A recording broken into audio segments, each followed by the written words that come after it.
నమస్తే, welcome to me TV news.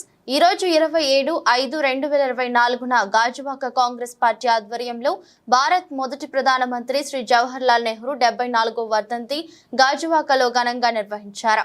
ఈ కార్యక్రమంలో ఏపీసీసీ అధికార ప్రతినిధి, AP Telangana state INTUC vice president Jarripothula Mutyalu పాల్గొని నెహ్రూ చిత్రపటానికి పూలమాలలు అలంకరించి ఘనంగా నివాళులర్పించారు. ఈ సందర్భంగా ముత్యాలు మాట్లాడుతూ, జవహర్ లాల్ నెహ్రూ గారు భారత్ మొదటి ప్రధానమంత్రిగా పంచవర్ష ప్రణాళికలు ప్రవేశపెట్టి భారీ నీటిపారుదల ప్రాజెక్టులు నిర్మించి దేశ అభివృద్ధికి నాంది పలికారని, అలాగే పరిశ్రమల ఆధునిక దేవాలయాన్ని, భారీ పరిశ్రమలు నిర్మించి యువతకు ఉద్యోగ అవకాశాలు సృష్టించారని అన్నారు. ఈ కార్యక్రమంలో పాల్గొన్న జిల్లా ఎస్ఎస్ఎల్ ప్రధాన కార్యదర్శి ములకలపల్లి రాజుబాబు, వార్డు అధ్యక్షులు ఎరబాల భూలోక, ఎంఎస్ వర్మ, కట్ట అప్పారావు, శనివాడ హరిబాబు పాల్గొన్నారు.